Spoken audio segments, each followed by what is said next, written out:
Alrighty, welcome to the RLT YouTube channel. We're giving you weekly gameplay, and we're going to start off this week with the first Winterspell League night. We got some Purple Steel versus Yellow Purple Control. Very good matchup. Purple Steel got a lot of new tools to the set, so did Yellow Purple. So we can see cards like Christopher Robin and this new 3-drop Genie on Purple Steel's side. And this Yellow Purple's got some stuff, same cards there, but also Raging Storm and a couple other new tricks up his sleeve. So we're going to go through this game, see what goes good, see what goes bad, get into it. So, by the looks of it, we're going to have Yellow Purple going first here, which is a little bit tougher for Purple Steel, just because Yellow Purple ramps. That's a big issue with Purple in this matchup for Purple Steel. So we're going to see if Yellow Purple can create the same issues if they're able to get that off. So a basic turn one for Purple Steel. Guard, Christopher Robin comes in, exactly the openings both want. Nothing crazy here. Pretty solid start for the Purple Steel. Again, 2 strengths is fine in this situation because if they Mowgli here, they can only take 1 and they'll still have it. But tree is better for the Purple Steel player here. They hit it, they're gonna get that acceleration. They're moving, questing into this Christopher Robin. It most likely safe, probably not worth it though, just in case he does end up taking out that Royal Guard with, say, a Mid-Am Skater, any elements there. He's not what tree he's on. It's a safe play not to quest it. Nothing wrong there. What with this Angel Ink we're looking at here, we have 2 Genies. Not sure what he's doing. Personally, I might be inking a Genie here. I think Angel can be strong in this match to take some favorable trades, especially as we get into Elsas and Cheshire Cats. But Genie with that 3-4 body, potentially a little valuable earlier on, so I don't necessarily hate it. Christopher Robin comes down, super basic. It's what you'd expect to see here. Now, this turn, we're going to see if Yellow Purple can do what they want to do and get that 4-drop evasive. That's where the tempo is going to come from here. That's going to be the difference. If they have it, Purple Steel definitely is going to start feeling the pressure a little bit more. If not, they might be fine. Just get a basic strength off within 2 turns, not fall 2 evasive bodies behind. But if they do, the game clock already starts ticking for them. So, by the time it's taking them to play this, I'd imagine it's not a simple ink play Genie pass turn. So let's see, 3. Oh, it was. He was just maybe a hard ink decision, limited options, super standard, no complaints. Going into this turn now, Purple Steel. Very simple, probably inking a Genie, playing a Genie, passing. You got the strength, you got the dock, you got the Angel. You are really set up to be combative, no questions there. We're never questing to reduce our strength and Raging Fire value. Super solid turn all around. Alright, from here, Elsa is the name of the game. If Elsa comes down, it's a problem, but it doesn't. It's the Mowgli. And again, this is where that was having 2 strengths, like I mentioned earlier, is everything. If he only had 1 here, was able to pinch that, the momentum of this game is so turned on its head, and there's probably a very slim recovery. We do see a Demona go into an ink, and he's at 2 cards in hand, which to me reads that he probably has the second Demona to reload the next turn, especially if this tree stays alive. Draw another Christopher Robin. Not great. Easy ink though. Angel comes down. We're always going to expect that here. And from here, we're going to have to start reading the game state, because if we think there's a second Demona here, we probably should trade out the tree and potentially drop the dock in our hand. It is a large risk to run, because if they're bluffing and they don't have it, we have run ourselves out of resources and it's very bad.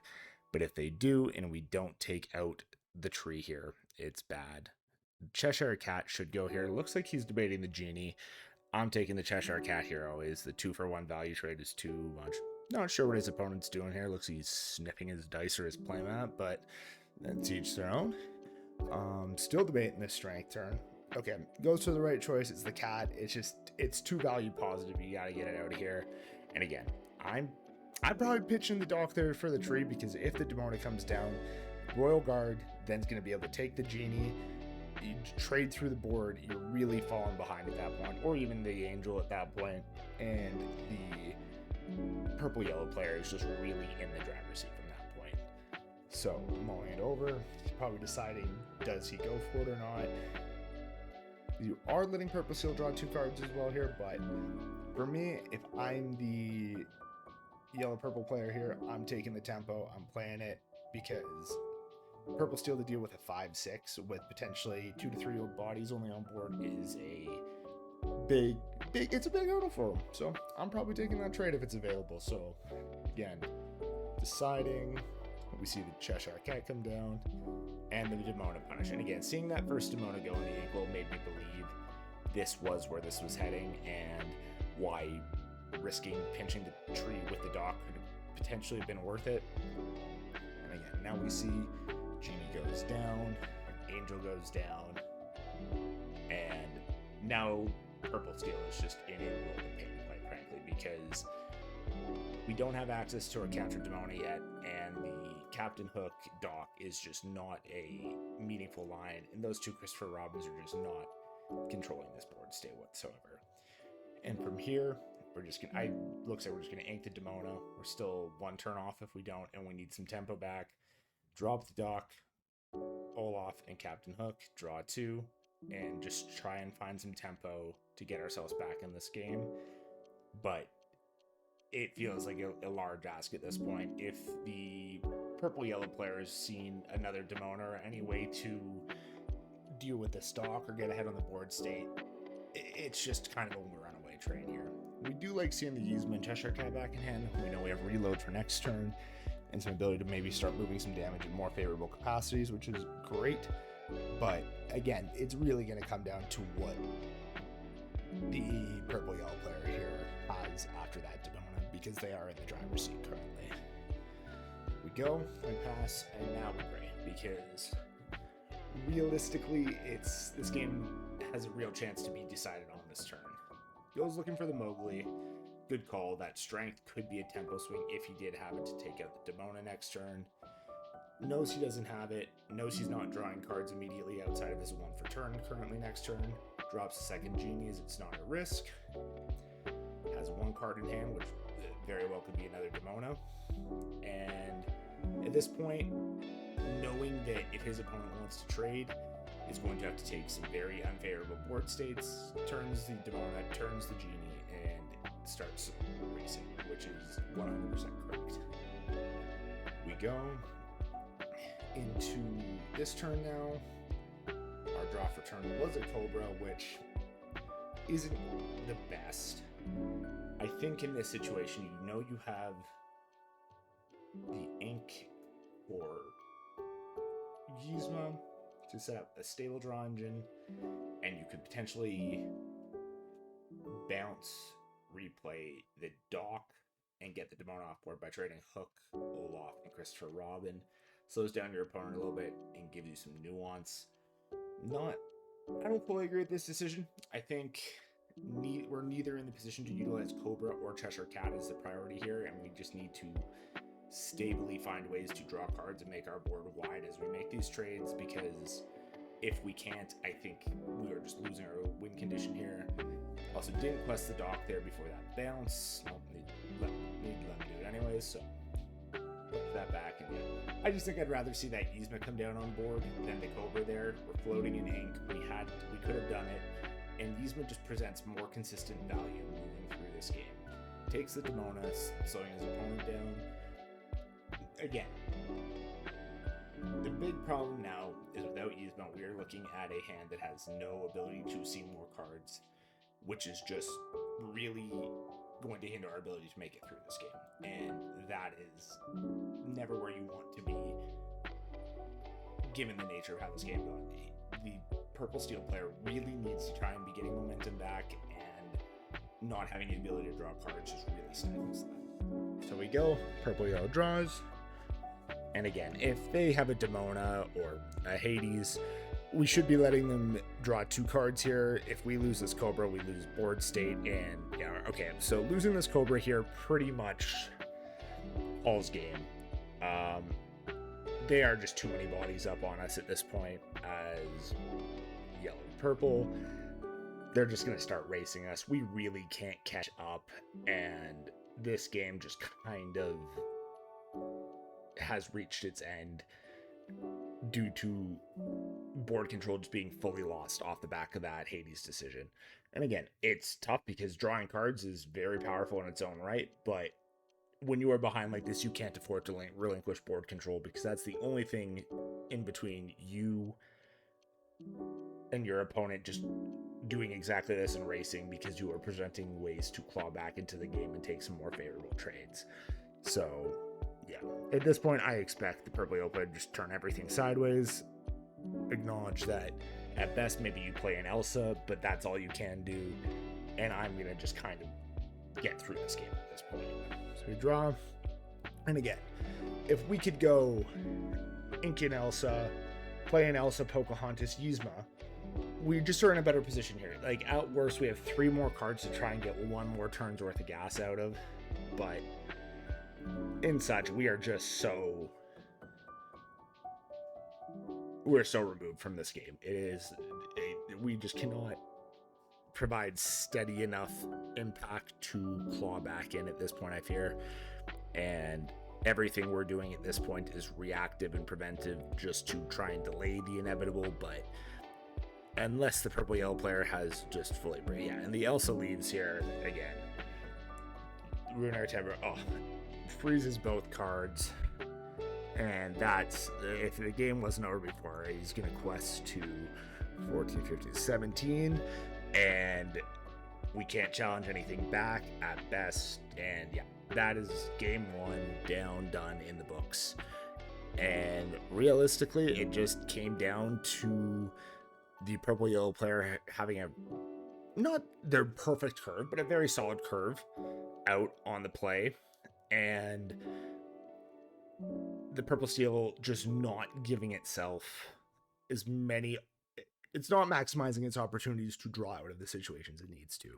And that just, it's a tough situation to be in, because at the end of the day, the ramp decks that can get those bodies out faster do have a slight edge on this purple steel deck, and if you cannot capitalize in the ways that makes purple steel so great by going wide and hitting your removal, it can be difficult. But now we're on the play, so we understand that looking at this hand, it's not terrible. We have a 1-drop, we have a 2-drop in Christopher Robin that can quest for 2, which is more often than not the best case in this scenario, because unless purple yellow opens Palace Guard, they cannot take that with an Elon-Wee. They'll lose it and they're not going to be able to trade it. So it's a very solid 1-2 to start. If we can hit a 3-drop here and a genie potentially, we're in a really nice curve, and then hopefully we can draw into a strength so we don't get it Mowgli'd, and we can kind of do what purple steel does and really take some nice value here. So looking at this hand, it's not the best, but we have our 1, 2, 3 curve. Losing all these Olafs isn't great, just because they can provide great late game value for, say, bouncing docks, genies, cards with boost effects under them, but we don't mind losing it. And again, Palace Guard, best 1-drop for on the play in these situations. If they want to deal with it with an action in a purple deck, that means they're not developing a body, we're perfectly okay with that, and that 1-4 is so strong. So it goes for the Royal Guard, which is not an issue, and we draw Pocahontas, which isn't great, but again, we can manage with that. We do drop the Christopher Robin here. I would have potentially considered going the Pocahontas just to have an option that is a slightly stronger body, but at the same time, we don't mind playing Christopher Robin here. He can't deal with both these outs. And yeah, I don't know. I think potentially I play Pocahontas here just to get the uninkable card out of my hand and just have a slightly more threatening body, because right now we have the 2-for-1 everything, and yeah, we're kind of down bad now, because if we turn sideways with this Elon-Wee, it's pretty much a guarantee that whatever goes sideways dies. And okay, inking that strength is a interesting decision. I think here I'm probably inking that 3rd Olaf, playing the Cheshire Cat, holding on to the strength to see if we can get that strong turn where if they do choose to go Genie or Iago or Dumbo, whatever their 4-drop is here, we can use that strength to take it out, and that's really where the momentum swing happens. And by playing these bodies currently on board, we are kind of they're not doing what purple steel wants it to do. I think this is probably a misplay that if they do have the 4-drop here, is going to be punished in quite definitive to how this game goes. And we'll see inks the Iago. Stomp and Matter. Big boy. Okay.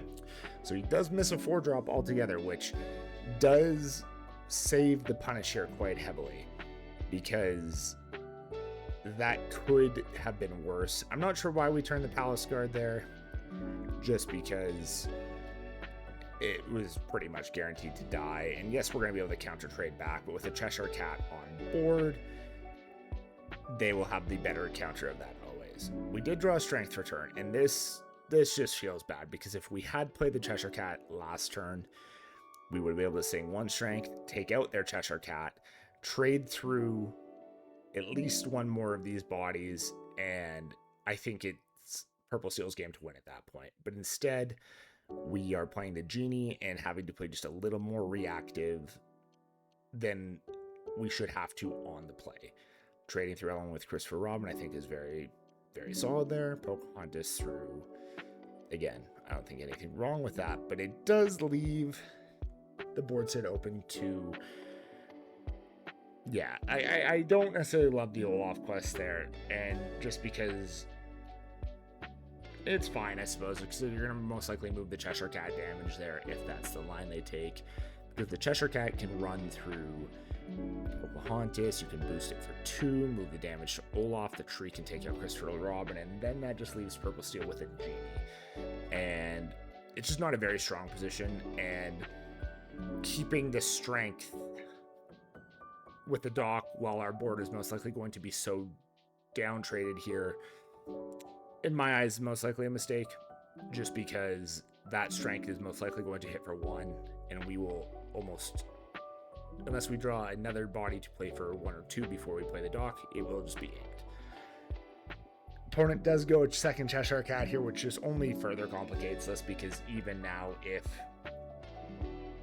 we were to find a way to deal with that first Cheshire Cat, it makes it very hard to start turning the board sideways and dealing with their threats, knowing they have that ability.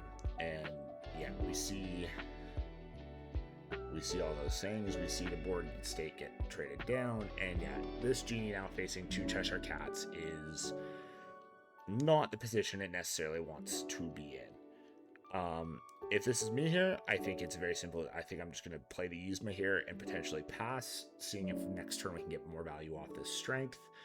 We're inking the strength, which, again, I don't fully understand, because we're not playing anything this turn that required that ink.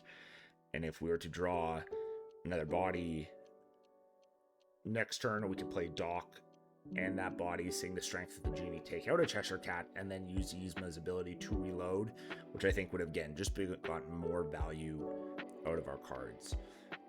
And another read here, too, is Purple-Yellow is not doing what it wants to do. 2 Cheshire Cats on 3/4 is very slow, and its ability to lose the tree said its upper end was probably not where it wanted to be. And even then, we're still being punished for it based on our earlier decisions, because they've been able to establish more momentum with the Cheshire Cats. And yeah, it's realistically at this point,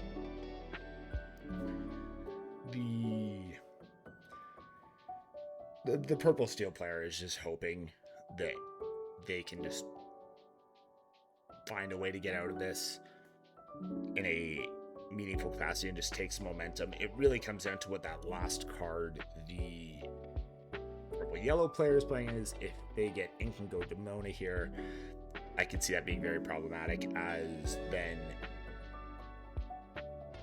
they would reload, have a stronger body on board, and go. It's not, or at least not this turn. You play the Horseman Strike, draw another card, a third Cheshire Cat, and now they are out of cards. So we do have that read now that they are down, and we need to be able to deal with these Cheshire Cats. Personally, I'm probably playing a second Cobra there to have another body that can take out the second Cheshire Cat for when it goes sideways and create that threat. I'd imagine Genie is in mind to check the Elsa, but currently we're just not in a position to make a favorable trade out of that, which is what it is. Cobra goes sideways. I don't understand why. Oh, okay. This is not good, because this Cobra is now going to die for nothing.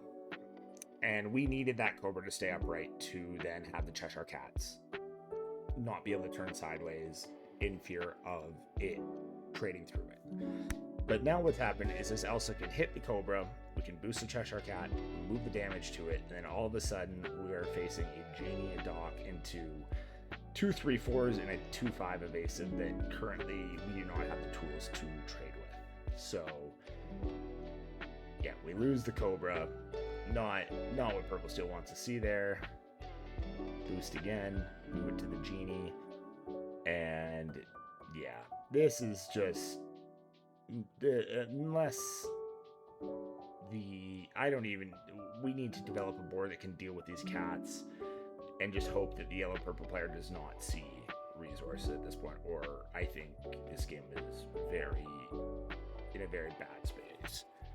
Angel is interesting here. We're not really in a position to put 2 damage anywhere, so we do hold on to it, which makes a lot of sense. We play the Genie, we play the Cobra, and we should not be turning anything sideways here, because if we do, we are then, again, just asking for Cheshire Cat to take advantage of it the way it did last turn. They learned from their mistakes, did an awesome, very good. And again, now we're just preying on what purple-yellow does. Genie to draw a card. Another evasive we can't fully answer is not great. And then from there, evidently, we're going to assume, since they're floating 2 ink, that there is only bigger cards in their hand they don't want to play. And we draw a Demona, which, if we had held on to that other Cobra from last turn, we would then be able to take out both Cheshire Cats. And I think Purple Steel is in a very comfortable position at that point. But since we're only taking out 1 with the Cobra cleanly, we're going to have to probably throw the Genie 3 and Doc into the Cheshire Cat, which we deal with it, but we could have done a little without losing the Doc. And little inefficiencies like that might not always seem like a lot, but they can definitely catch up to you throughout the span of a game. But yeah, we know that Purple Yellow's now through 3 Cheshire Cats, so I don't think we have to be as worryful as the trades there. We're going to keep our Genie upright. That's evasive, just not to lose it. Oh, are we not? No. All right, we are going sideways. I'd imagine Purple Steel at this point feels like this is their turn where they have tempo and they're not wanting to lose it. And again, with no Cheshire Cats most likely available, it makes sense to why they would want to operate that way, but at the same time, they're going to lose almost all of their evasive bodies for nothing. And yeah, now we've traded 3 for 1, and we're right back where we were last turn. So I think the overquesting there is really costing Purple Steel this game. I think that turn, if they were just a slightly more conservative, it could have really benefited them. This Angel's going to be nice, though. We can start picking away at the evasives. I personally would have taken Sven out there. I think its ability to trade better into other things, if they were to be exerted, is far more valuable. We do see it go down, which is nice. I think with that strength, I'm actually probably taking that 3-drop Genie, because again, maybe not. I think, no. Yeah, I think I take the 3-drop Genie and force the Sven and Elsa to go into the Demona at that point to trade, because again, we're not worried about the Cheshire Cat damage moving through. They only have 2 cards in hand, 3 in discard. So we've reestablished control again after the nice string of Doc draws into that strength, into that Angel, and now this comes down to, I believe, the decisions that comes to this. I'm personally letting them draw 2 cards there. He only would have 2 ink to play off of that Hades if you let them draw cards.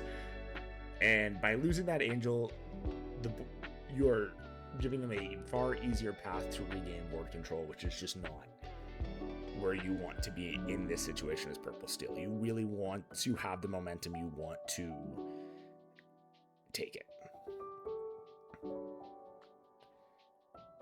You're going to see we play a Hades of our own now, and this is the correct decision. He doesn't want him to draw 2, but he's in no position to give up that Genie and relinquish the board control, which makes it just a very correct play in that situation. And from here, we're lucky to say 1 card in hand. After that Hades, there's no real clean way for them to deal with the Demona.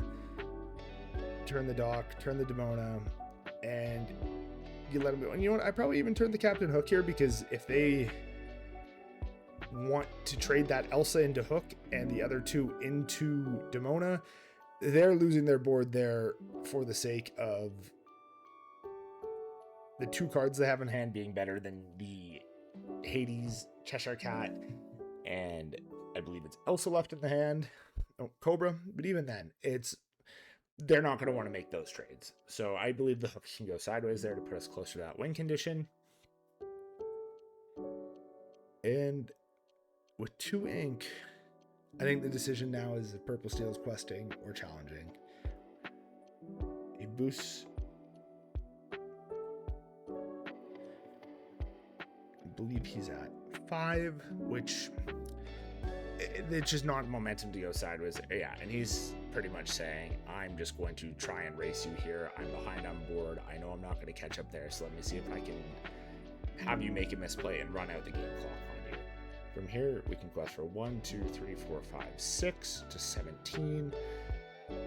I'm not trading at all here. I'm going to play that Genie for 4. I'm going to draw a card. I'm going to play that Cobra or whatever we draw, and then be at 19 with 2 readied bodies up and pretty much force the yellow-purple player to clear everything or the game just ends. I think this turn here of trades is just not essential and is only hindering the Purple Steel's player's ability to win. And we play the Genie anyways, so I don't know why that was the last card in the sequence. We should be drawing cards first always if we're going to, so and at that point, I think the yellow-purple player recognized they can't clear the board. They have lethal on board, and the game's over. So, fortunately for the Purple Steel player, it really did not make a majority difference there, but if, say, the yellow-purple did have a Raging Storm in that situation, and they got locked at 13, that could have changed the complexion of that game quite heavily by them choosing to fight instead of control. So, not the best move. But regardless, we're on to game 3. We have a 1-drop, and we're keeping a strength, which I, unfortunately, fear they have not learned from game 1. Yellow-purple is on the play, and by keeping that strength, we are just praying they do not have the Mowgli, because if they do and pinch it, that is pretty much going to guarantee that tempo stays on the yellow-purple player's side for the entirety of the game. But inks a Mowgli, which suggests they most likely have a tree and are just content being ahead on bodies and aren't going to worry about that. And so it's fine. Ink Hook, Palace Guard, correct play here, gets the game going. They have the second Mowgli though. So, yeah, and this is why keeping strength is just punishing here, because we currently do not have a 2-drop, and we do not have, and we draw another strike. Never punished, better lucky than good. So from here, I believe I would just be inking the inking the Captain Hook, playing the Olaf, just because we know we have a dock in our hand, and then it sets up future replay value. You turn the Palace Guard, I think that's very fine. Again, Purple Yellow does not have any 3 costs with Rush, and that board state cannot trade out. Everybody's getting their league promo. Hooray, we love to see it. And yeah, Purple Yellow just goes Genie on 3. I'm sure they'd probably prefer a Cheshire Cat in a situation, but again, the body's just putting the pressure, and there's nothing to complain about there. It should be a simple turn. We're going to ink the Hades Cat, and we are just keeping this board upright to preserve strength of a Raging Fire value, because realistically, we are going to expect a Dumbo, Iago, or Genie this next turn, and we just want to make sure that can be dealt with. We do, because we have a Genie of our own to play next turn, and if we can play that Genie, clear off their evasive, and be up a body, that is the best case scenario. They play the Genie, which is awesome, and now we just have to hope we hit ink is Purple Steel here, and we are smooth sailing onto our game plan. So we draw, great card to ink, Captain Hook, drop the Genie, draw the card, and yeah, this is just a very standard pinch there, and we have to do it this turn because if Yellow Purple has the Elsa next turn and can take that Cheshire Cat out or the Genie out and then devalue the strength turn, it just starts throwing off math, which is never what we want to be. Ennui plus Genie takes out the cat, which is, again, unfortunate, but has to happen. We're forcing Purple Yellow to play reactive here, and we're really okay with that, having Angel Dock in hand, because as long as the card we get for the turn is not incredible, we know that we can then Angel trigger to potentially take out the Ennui or another body and really move on. So yeah, Pocahontas is a great example.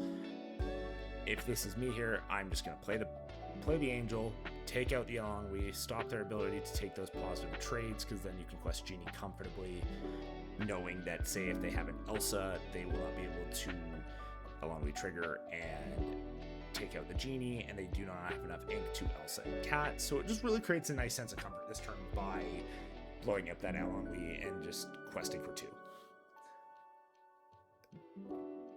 Taking out the Genie here is also fine. I just think the value that Ennui represents, in my opinion, is far worse. And now we've left the Palace Guard open for Mowgli to trade through it. And yeah, I don't necessarily think that was a very efficient use of resources, nor did we have to worry about the Genie and the Mowgli there.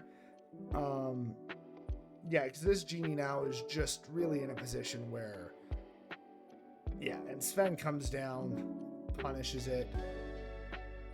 You move the 2 damage from Sven onto... You probably just take out the Palace Guard, devalue the strength here. And yeah, the door was open there for a favorable trade to be made. It got made, and the momentum we have had off of the strength or Raging Fire turn has now been squandered to pretty much Yellow-Purple saying, I'm on the play, I can accelerate my bodies, what are you going to do about it? And yeah, strength draw here is just not... for me, I'm just discarding it with Angel. I'm going to take out that Ennui, because off the dock, I'm going to want to preserve the 2 cards I draw most likely. So that's how I'd be looking at that. We do ink it here, which I appreciate, because if we draw 3 costs, we can play it out of this. And we do, which is the Cheshire Cat, so it's very nice.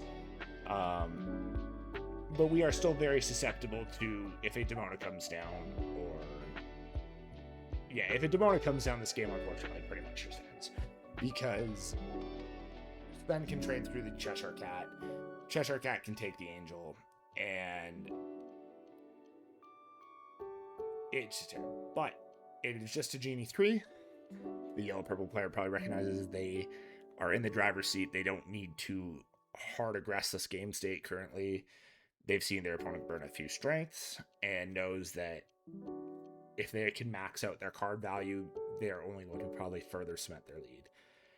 Elsa comes down here into the Cheshire Cat, which is the biggest threat they possess at this point. We have 1 card in hand. Now, depending on what that card is, Hades looking for a deal. Yeah, we take that. We take this Fen. Angel and Doc will take out the Cheshire Cat. I don't hate this play at all. With Angel having that +2 resist for having no cards in hand, it allows you to take the positive trade, just losing the Doc. And you've taken board control and pretty much force them to say, if that is Demona in their hand,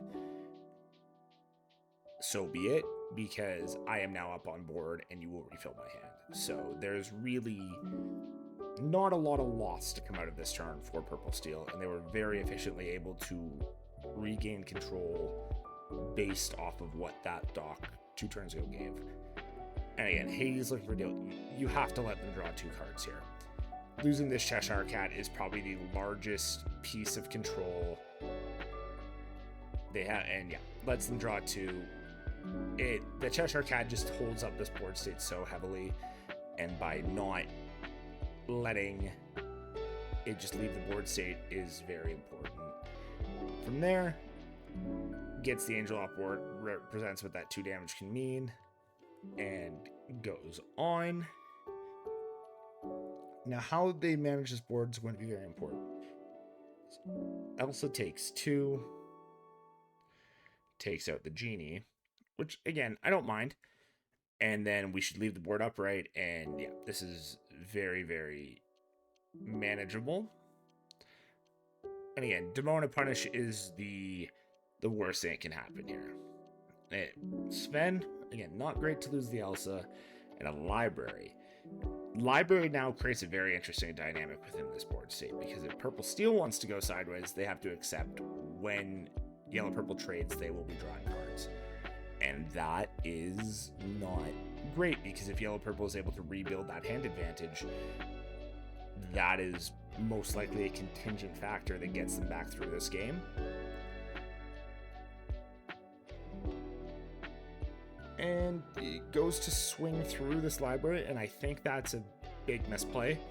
I would wait one more turn to turn anything sideways to guarantee the library dies, so no value could be accrued from the library and characters moving in and trading through it. I think just a little bit of patience here from Purple Steel would have really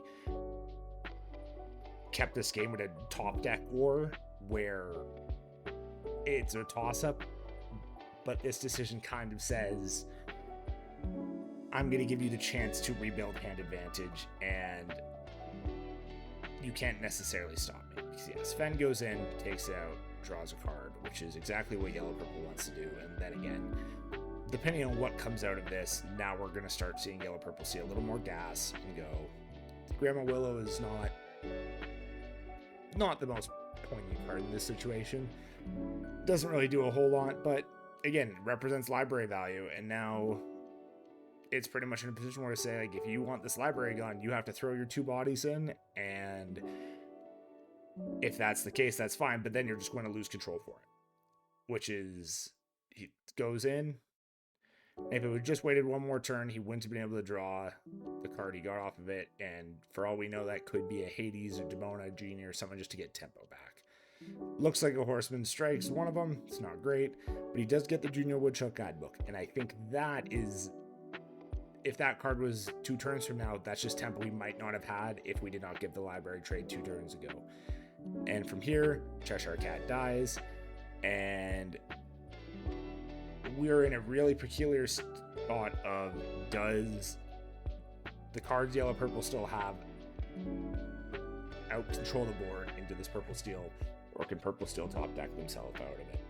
So we see the Hades, and Purple Steel just said we're going to quest and go, and now it's up to Yellow Purple to respond, and it really, I think it's going to be an interesting turn. So we're going to go for 4 Genie. Again, we're just going to build that hand advantage. Purple Steel has no evasives to deal with this right now, so it's not what they want to be seeing at all.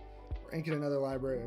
Oh, and the Cheshire Cat comes down, and I think that's going to probably be where this game is won, because being up 3 bodies to 1, Yellow Purple having 1 card in hand,